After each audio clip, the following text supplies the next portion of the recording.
ఈ నేపథ్యంలో అట్టపెట్టెల్లో దొరికిన 10 కోట్లేనా ఈ లిక్కర్ స్కామ్ లో ఎంత ఉంటదని గుండు శంకర్ ఎక్స్పెక్ట్ చేస్తారు? 3,500 కోట్లని సిట్టు వాళ్ళు చెప్తున్నారు.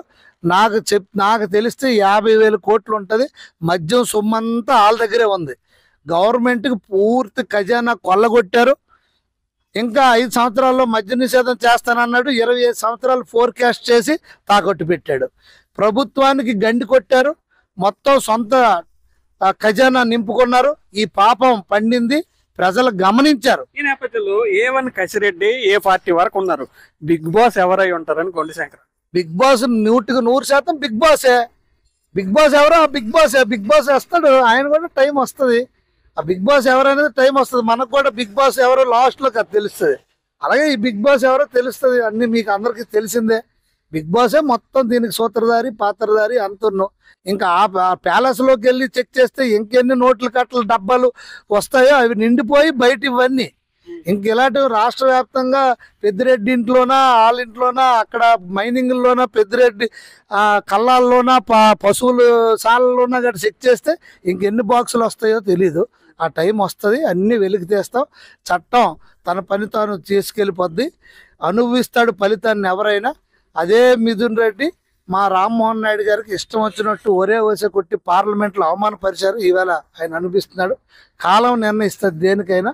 ప్రజలు అనే వాళ్ళు ఉన్నారు, వాళ్ళన్నీ కనిపెడుతున్నారు. అడ్డగోలుగా ప్రజాధనం దోచేస్తే ఇది ప్రజాస్వామ్యం, ఎవడు అబ్బసొత్తు కాదు. ఇది అంబేద్కర్ రాజ్యాంగం, రాజారెడ్డి రాజ్యాంగం కాదు. ఇప్పటికైనా వైసీపీ నాయకులు మీరు చిగ్గు పరువు తెచ్చుకొని రోడ్లు ఎక్కడం మానేసి సలహాలు సూచనలు ఇవ్వండి, ప్రభుత్వానికి సహకరించండి, 4 కంపెనీలు రానియండి. తప్పుడు మీరు పెట్టి మీరు ఎన్ని కుయుక్తుల పని ఈవేళ సుప్రీంకోర్టు, హైకోర్టు మొట్టికాయలేసింది. కొన్ని సంస్థలు వచ్చినప్పుడు వాళ్ళకి ఏవైనా మన ప్రోత్సాహకాలు ఇవ్వకపోతే ఎవడొస్తాడండి? ఎవడొస్తాడు? మీలాగా ఉన్న లిక్కర్ కంపెనీలని తరివేసి, బ్రాండ్లు తరివేసి, మీరు లీజులకు తీసుకొని డ్రమ్ములంట సీసాలు మందులు కలిపి సీసాలకు ఎత్తేసి స్టిక్కర్లు అంటించేసి ప్రజల ప్రాణాలతో చెలగాటం ఆడుకున్నారు. మీరు ఇంకా స్పెషల్ స్టాటస్ భూము ఇంకేం ప్రెసిడెన్షియల్ ఇదని ఏదేదో ఎన్నో చేశారు. మీకు పాలన పరంగా చెప్పారు, సుపరిపాలన అందించాం, ప్రజల్లోకి వెళ్తున్నామని చెప్పి ఒక సామెత ఉంది. అందరికీ న్యాయం చేయడం దేవుడికే సాధ్యం కాదు అని. గుండు శంకర్ ఏం అతీతుడు కాదు. ఈ నేపథ్యంలో పార్టీ పరంగా చిన్న చిన్న పదవులు ఇవ్వకపోయినా వాళ్ళు నేరుగా గుండు శంకర్ని విమర్శించే స్థాయికి చోటమోట నాయకులు ఎదుగుతున్నారు. అలాంటి వారికి మీరేమని సమాధానం ఇస్తారు?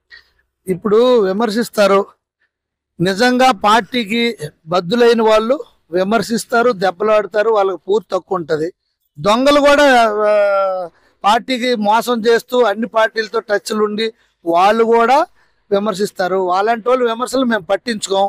నిజంగా అర్హులయ్యి పార్టీ కష్టపడి సుదీర్ఘకాలంగా పార్టీతో ఉన్న వాళ్ళు విమర్శించినా పడతాం, తిట్టినా పడతాం, వారి కోసం ఏదైనా చేస్తాం. నేను వారందరికీ న్యాయం జరిగేటట్టు మేము చేస్తాం.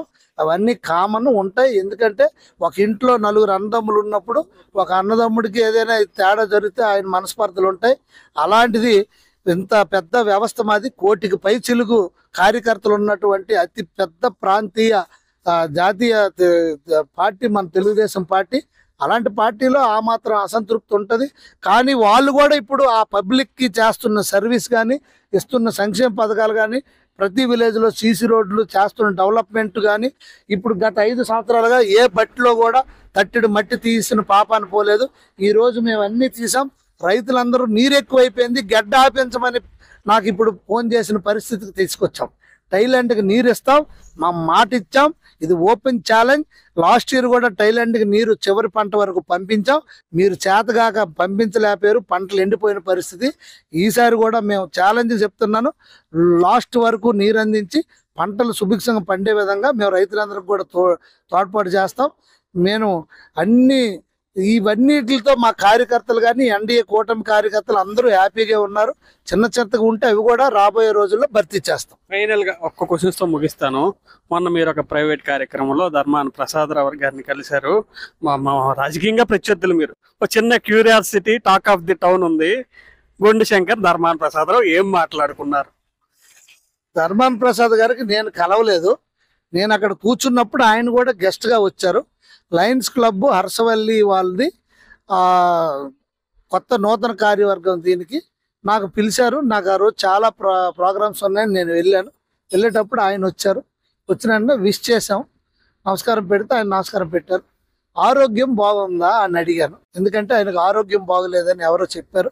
అందుకు ఆరోగ్యం ఎలా ఉందని అంటే బాగుంది, 2 నెలల నుండి సెటరేట్ అయ్యింది అని చెప్పారు. ఆర్డీఓ పక్కన ఉంటే ఈవిడ మా ఆర్డీఓ గారు అని చెప్పాము, అంతే. అక్కడ నుండి మేము మాట్లాడాం, ఆయన మాట్లాడుకున్నారు, ఎవరి మట్టుకు వాళ్ళు వెళ్ళిపోయాం. దానికి ఏముంది, అది ఒక సీనియర్ నాయకుడిగా ఆయనకి మనం విష్ చేయడంలో తప్పు లేదు. రాజకీయమే, మర్యాదే అది. Thank you. ఇది గొండిశంకర్ క్లారిటీ ఇచ్చేశారు. ప్రస్తుతం రాష్ట్రంలో ప్రహాసనంగా సుపరిపాలనలో తొలి అడుగు సాగుతుందని, దీనికి బాబు షూరిటీ మోసం గ్యారంటీకి పొంతన లేదని చెప్పి గొండిశంకర్ స్పష్టం చేస్తున్న పరిస్థితి ఉంది. ఇంకోవైపు ఎవరైతే పార్టీ కోసం కష్టపడ్డారో వారందరికీ తప్పనిసరిగా భవిష్యత్తులో పార్టీ తప్పనిసరిగా సేవ చేసుకునే పరిస్థితి ఉంటుందని, వారికి పార్టీ కూడా గౌరవిస్తుందని, అనవసరంగా పార్టీపై ప్రలాపన చేసే వారికి ఎలాంటి ఇబ్బంది భవిష్యత్తులో చూసే పరిస్థితి ఉంటుందని చెప్పి గొండిశంకర్ స్పష్టం చేస్తున్న పరిస్థితి ఉంది. ఇంకోవైపు కొద్ది రోజుల క్రితమే ధర్మాన్ని కలిసిన విషయాన్ని కూడా ప్రస్తావించారు.